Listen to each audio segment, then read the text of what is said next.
us even it out? Yeah, we're looking lopsided. There we go. Okay, I feel Man better over now. here. That is all about Korea.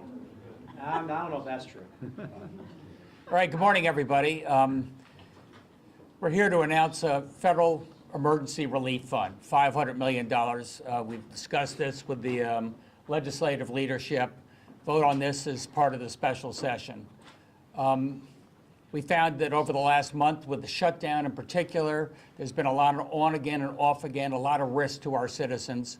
I think you saw just in the last week how severe that was when it came to SNAP benefits, food support, otherwise known as food stamps. And we were required to provide it, then you couldn't provide it, then you'll be penalized if you provide it. So last week we said we're going to provide full SNAP benefits through the month of November to take care of people. You know, earlier on, we were probably the first state in the country to, make our deal with food share, about 3 million meals a week just to take care of people, given all the anxiety and the change coming out of Washington, D.C. Probably the first state in the country to say we're going to make full payment on WIC, women, infant, and children, so there's no risk there. Maybe we'll know about SNAP by the end of this week and what we can expect from the federal government. Maybe not. Maybe we'll know by the end of this week what we can expect in terms of a LIHEAP, which is fuel oil support for people needed for heating support. That's about $80 million. So between SNAP and the food support and LIHEAP, we think $500 million is a number that takes us through to the regular session coming up in February, at which point we'll be in regular course of order. We'll see what, if anything, we've got to do going forward with a full legislature in place. So I'm really pleased that we're able to come to this position and give citizens of Connecticut some confidence and comfort. We're there, and we've got your back. And I wouldn't be able to do it with Senate President Marty Looney. Thank you, Governor. Thank you so much. Thank you, Governor. I want to thank the Governor so much for coming to that consensus agreement on the $500 million fund as being a necessary number. As we all know, the situation is quite volatile. The federal government seemed to change its position on SNAP at least 3 times over the weekend. So, but at least now we have created a fund that will be able to deal with that if necessary. But also, now we're thinking that the larger issue may have to do with backfilling for mitigation somehow on the Affordable Care Act subsidies, which is right now in severe jeopardy. And but again, we have now created a fund to bridge us over until February. We don't know what the particulars will be, but as of right now, Connecticut is well positioned to make sure that these hardships are just going to be dealt with. It seems that the federal government has created almost kind of a Sophie's Choice dilemma, if anybody's familiar with that novel by William Styron and the movie with Meryl Streep based on that, of setting up those who are very needy and needing SNAP on one category, and those who are in need of the insurance subsidies on the other, and saying, choose one or the other, but one is going to have to be let go. And that's just a terrible and heartless position for a national government to take regarding its own people. So, but I wanted to, it's exciting to be here with the Governor to look forward to this agreement, the session. The House will be coming in Wednesday, will be coming in Thursday, and at this point would like to introduce Speaker Matt Ritter. Thanks, Marty. I want to say some thank yous, and then I'll make a couple comments. I want to thank the Governor. I want to thank the Treasurer. I know that it's not easy to negotiate things, particularly over the summertime into the fall when we're not in regular session. We were confident as a caucus that we were right that this fund was important, even before the government shutdown. It only became more important as the government shut down. And again, whether it's going to end in January or February, we don't know. There's a lot of volatility, not only with SNAP, frankly, with the Washington, D.C. right now. And the fund, I think, becomes more important. It's a sign to Connecticut residents that we have a backstop to fill you whether we're in regular session or we're not in regular session. I want to thank OPM. I want to thank the Secretary and his team. I know they worked very hard on this. And I was driving my son, smelling his Axe's hard in the car, but I was dealing with it on the way to soccer on Saturday morning. I got a call from Commissioner Barton Reeves, who had been working nonstop for days to try to get the SNAP cards funded over the weekend. And she called me to apologize because she said, I don't know. The advice is changing. And I said, an apology from you? You don't need to apologize to anybody. State government, with people like Commissioner Barton Reeves, worked overtime to make sure this happened for our residents of the state of Connecticut. And I hope people who are sometimes skeptical of government, and I get it, right? It's not perfect, understand the amount of work that went in dealing with the fluctuations from the guidance from the federal government to get people their benefits. And when we sent that email out on Saturday night, I've never, in all my years in the legislature, gotten such a positive response from people in my email blast than when we said we fully funded SNAP. Independents, Rs, Ds, people were very happy that Connecticut stepped up. And I just want to introduce who's going to go next is Representative Candelora, our House leader, minority leader. You know, if I was ever the Speaker of a chamber that left town while people went hungry, I would resign in 5 seconds. You could have my gavel and I'd go back to my private life. Culture is really, really important. And the governor's done a wonderful job in his years of creating a culture here. And I know in the House, we've tried very hard to create a culture, not of universal agreement, not that there's not Republicans and Democrats, but we always have to communicate. And the worst case scenario is that you shut down and you stop talking to one another. Vinny could always take the easier path, right, which is ignore my phone calls, which can be early in the morning sometimes, and constant, quite frankly. And he always is honest and forthright, and he said to me, we're not going to let people go hungry. How can I help? So I don't know what goes on in Washington. I'm not here to lambaste anybody or criticize anybody, but in Connecticut, you have a culture where people of all parties said, enough is enough. We're going to do better by our residents and by our citizens. So just as I thanked the governor's staff and his commissioners for the hard work they did, I can be criticized by any Democrat, go right ahead. We would not be here today without the work of my colleague in the Senate, Marty Looney, and Representative Candelora, and I'm glad to introduce him. Thanks, Vin. Thank you, Mr. Speaker. I appreciate the kind words, and I also want to thank the governor, the Treasurer Eric Russell, Senator Martin Looney, of course, our Lieutenant Governor, coming together today to show a different path, not just for the state of Connecticut, for the country. We don't know what's going to happen in Washington, D.C., and it's pretty frustrating to watch the politics leverage programs like SNAP in order to try to achieve what individuals think is best for them. When in fact, at some point you need to take a pause, recognize what you're doing, and find a different way. And I think it's something what we've done in the state of Connecticut. We've been blessed with a $4.3 billion rainy day fund. You know, being a fiscal conservative, obviously, you want to make sure that fund is healthy, and I'm glad it is. But today is a day I think that we need to prop it up and create this federal fund, essentially, to help those individuals that are impacted by the government shutdown. And so I think while we're not sure, hopefully that continuing resolution is voted on by the end of the week. If it's not, we will be giving the governor the tools to be able to supplant those programs that are so important to our residents in Connecticut. And so I'm pleased to be able to stand in support of this, and thank you for all your hard work.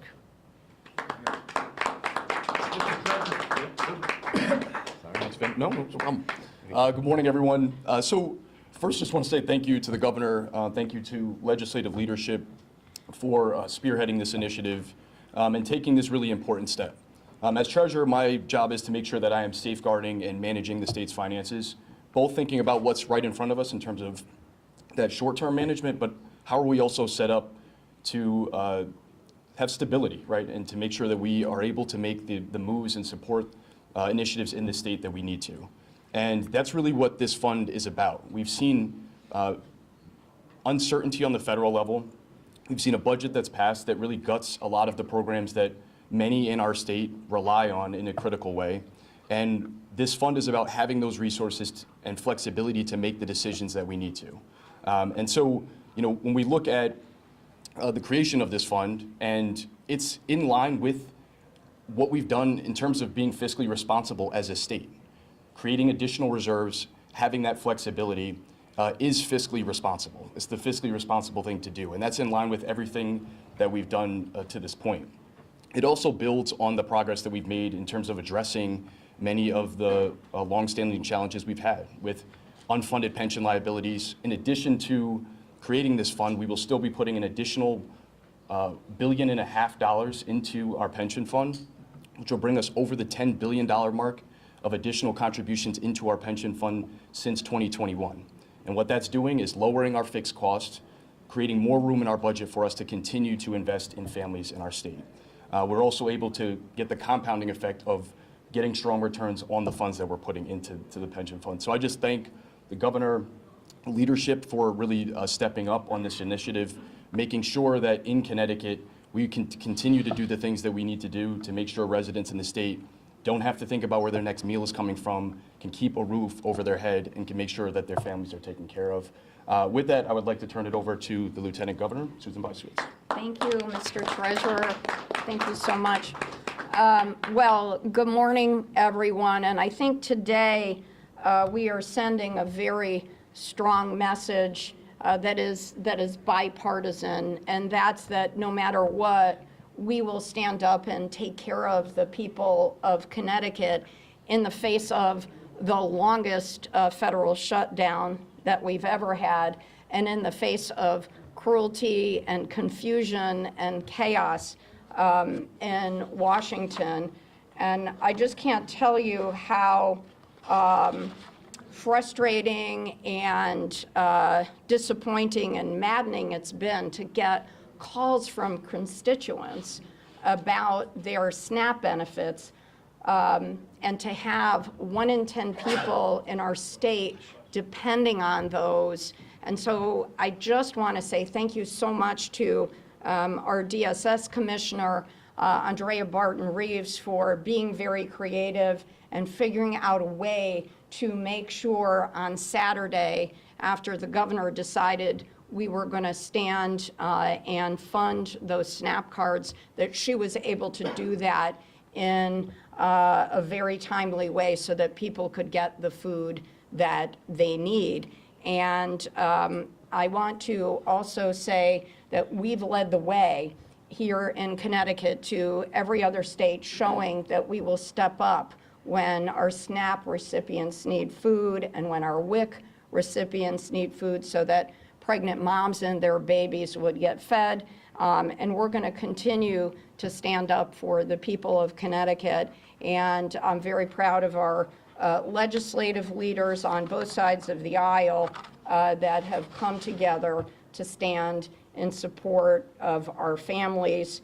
And I hope that Washington takes a page from our playbook, because we are showing what leadership looks like.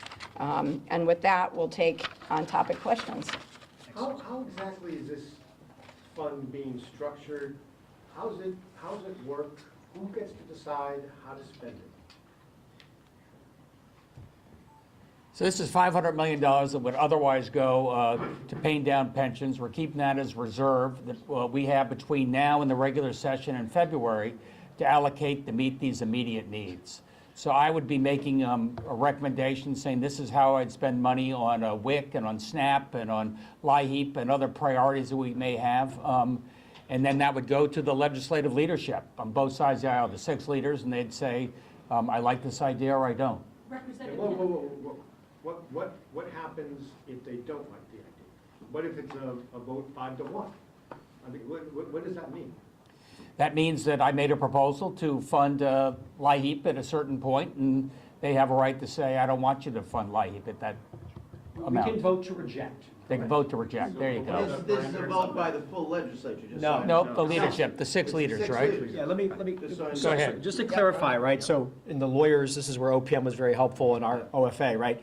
We're not in session, right? So the appropriation authority's been given to the governor to make those appropriations. To avoid us having to go back into special session, which nobody wants, including us over the holidays, we gave the governor more latitude. However, Senate and us worked on this. We could reject, okay? So we can't approve, but if the governor did something that we didn't agree with or we thought was not responsive, then you could vote to reject it, and then it would not go forward. You'd have to resubmit it. Does that make sense? That's a key point. I said if the governor submits something that we don't agree with for whatever reason, then the process is that he would be able to resubmit after additional negotiation and come to an agreement of what could be a consensus then. So it's an orderly process, and it tides us over during the time until we come back into session. It's somewhat analogous to the structure we set up during COVID, if you'll recall. So that was a model for what we put in the bill this time. Provision of this approval, this is sort of supplemental to the constitutional provisions, will the governor still have to declare a fiscal emergency Yeah. in order to spend that? That will happen on Wednesday and Thursday, the declaration of fiscal emergency. Representative Kendall, you had a question about some of the latitude, right? You're supporting the plan to put the money in, but you don't want the governor to make the call to do that. Is that what you sent something out on Friday to them? Well, the way it is set up is it's enumerated for federal cuts, essentially, that it's to be used for, and there's a laundry list of about 6 items that the governor can identify. So our caucus didn't want to have broad latitude, and then we were also concerned, make sure it expires when we go into regular session, so the legislature takes back over its role when we're back in regular session. So I understand that healthcare is included in that list of items? Healthcare is included says in that healthcare. list. Governor, are you inclined, if necessary, to use some of that money to supplement the Affordable Care Act subsidies that might run out or be diminished starting January 1st? I think it's too early to say. I hope people hold tough and make sure that we keep ACA going as it is, and we don't have to raise people's rates early in the new year. What can be done about that? I mean, we're hearing from people whose premiums have jumped dramatically. Can Connecticut tackle that in addition to SNAP benefits? We're supporting our federal congressional delegation to fight for keeping those subsidies in place. That is the best outcome, and then hopefully we can keep the votes in DC for And so that. The entirety of the subsidies is, sorry, the entirety of the subsidies is $350 million per year. So that gives you some perspective of what that would be if the state had to bear all of that. And so I think the governor, lieutenant governor are right. You're hoping the federal government can step in and handle this for you. On the time frame, Governor, Did you just say so I that's for a understand. year? 1 year is $350 million. That's what it would cost Correct. the state to. Correct. And so California, you can imagine what it would cost them, yeah. On the time frame, Governor, just so I understand, in other words, it's mentioned several times here, the start of the next session. If for some reason the shutdown ends, et cetera, and you don't need to spend this 500, does the 500 expire on the first day of the next session? Or is there a time frame written in on the 500 million? When What the is- next session begins, if there's any money left over from that 500, goes to pay down pension. On the healthcare subsidies, does it just look like we're heading towards a resolution where those may not be extended? June 30? June 30th it would go. So it goes in the budget reserve fund until June 30, 2026. Right. Bingo. Yeah. On the healthcare subsidies, is there a date where you're thinking about where the state may just have to take action? Because it looks like we may be headed towards a resolution where the subsidies aren't extended, or if the shutdown continues, there's just no clarity. People are hoping to know by the end of the year because they have to sign up. So I know we're waiting to see, but is there a date where the state, just like SNAP, is going to have to make a decision? We've certainly told folks when it comes to re-rolling on the exchange, wait, because we'll have a lot more clarity in 3 weeks than we have today. I'm very hopeful that the feds are going to come up with a solution that doesn't penalize our people, at which point maybe they'll extend the enrollment period into January if it takes them a little longer to be able to get that clarified. And can you set the record straight about something? Did the federal government give Connecticut money and want it back? What is that about? Well, Sue, they've changed their mind on that about 6 times. Welcome to But our basically, you got the reserve money. That pays for about 2/3 of the SNAP benefits for the month of November. We use that. And the state backstopped the other 1/3, which is, I don't know, $28 million, just so everybody knew they had a full SNAP payment for the month of November. Could you guys give us the 6 broad enumerated topics? We've heard healthcare, obviously food assistance seems to be. part of LIHEAP it. is in there. LIHEAP is in, yep. Okay, so we got. We can get it after. We'll get the actual language for you. Matt, could you walk through, I found this useful when you and I spoke the other day, just the back of the napkin math, Mm-hmm. starting with the number 500, going to February, LIHEAP, SNAP, WIC, potentially healthcare subsidies, how fast could that 500 be spent in Yeah. the full freight? Yeah, if you were doing all of LIHEAP and WIC, sorry, all of SNAP and WIC alone, that's probably $73, $74 million right there.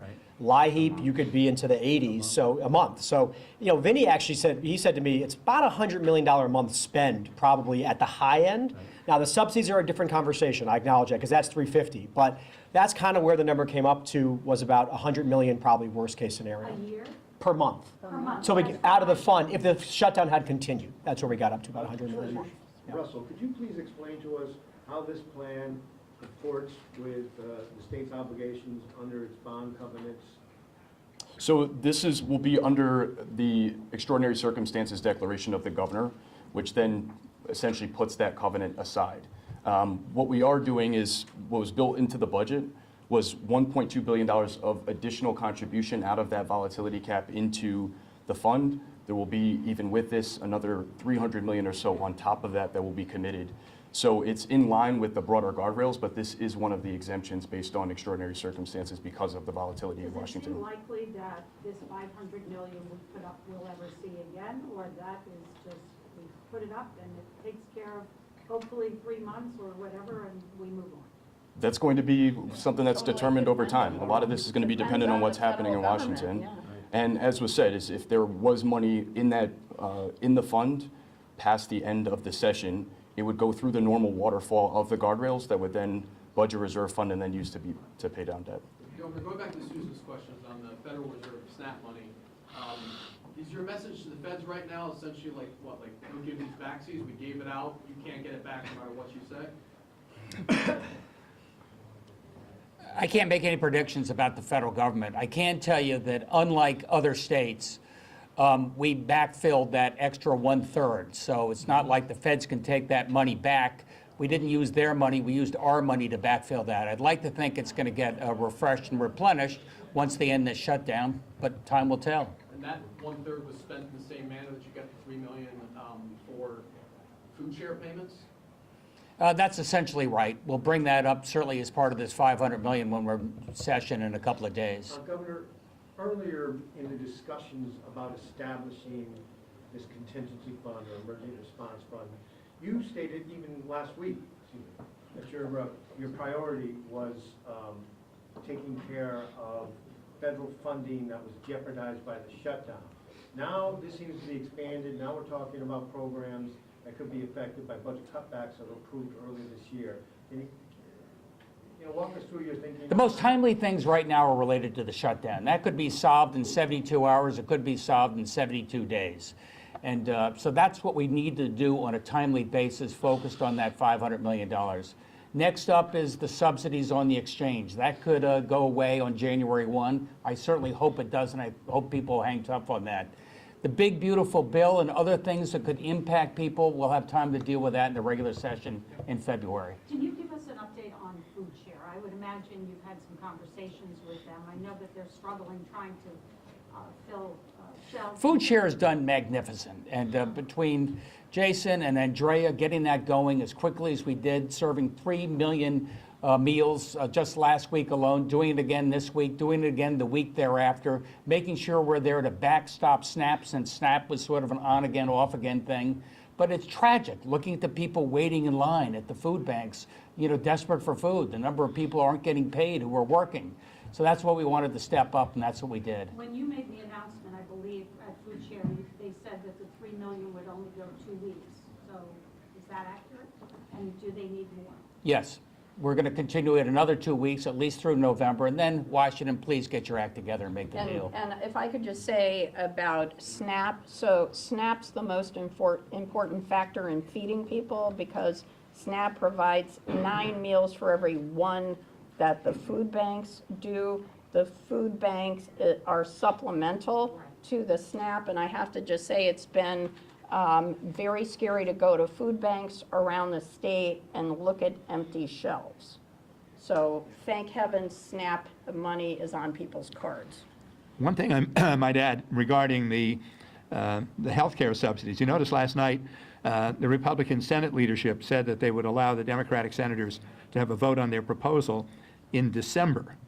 What that leads me to think is that the Republicans would want to come up with their own proposal and vote it before that, because they wouldn't want to be exposed to a naked vote, I think, with no plan in place, where the Democrats would propose full restoration of those benefits and the Republicans would vote no. I mean, they may be hard-hearted and cruel enough to do that, but I think it's likely that they will come up with something before that that they can pass to try to immunize themselves from what the Democratic vote would be.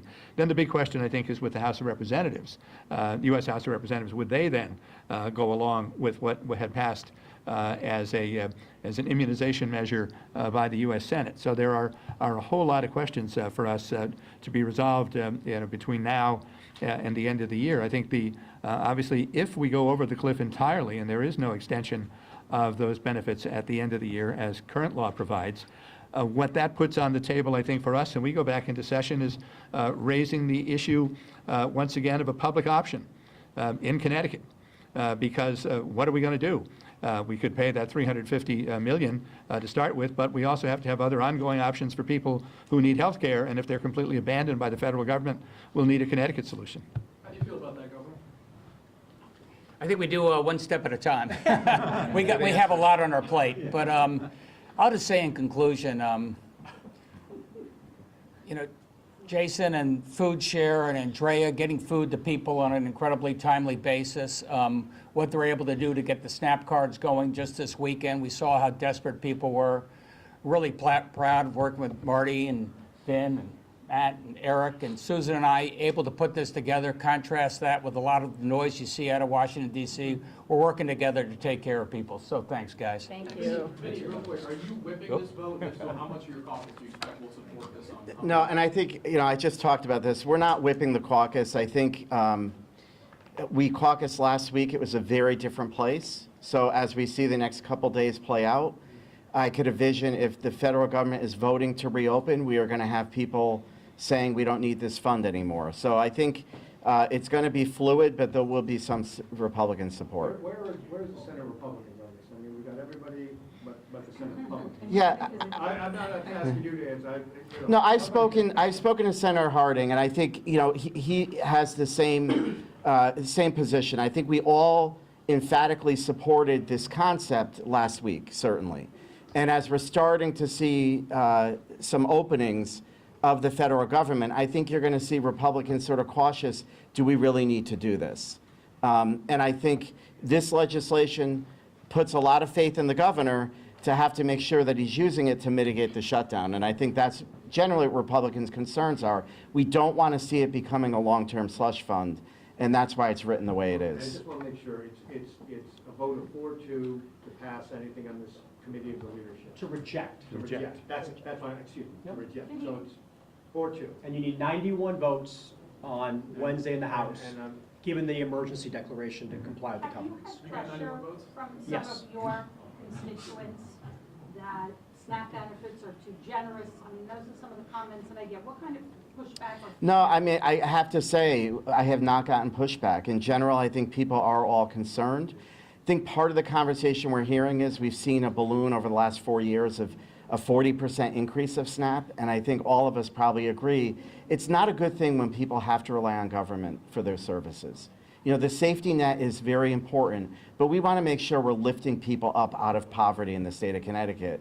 And if we're going in that wrong direction, we have to have a broader conversation. I think that's sort of the general concern, but no, I will say that across party lines, people have been supportive. But right now, we have an emergency. Absolutely. Are we trying to use some of that money for the infrastructure of the cities? Is some of that money going towards the cities? Because our cities are definitely going down, it's demising. And mental health is an issue as well. And the war on drugs is another issue. This money is fairly specific to 6 or 7 purposes, mainly related to the shutdown of people who have immediate need when it comes to food and heat. Okay, because mental health does play a big part of, people need. There's actually a bill on mental health we're taking up as well. That's right. Yeah. Children's mental health is addressed Yes. in what will be taken up. Yeah. Governor, Thank you. Can we just ask real quick on some of the shutdown stuff?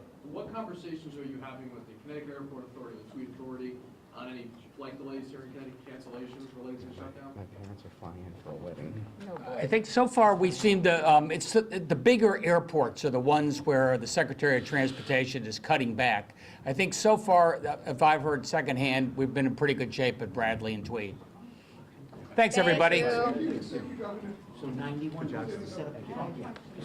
My parents are flying in today for the wedding. I hope what I said is It's actually by now.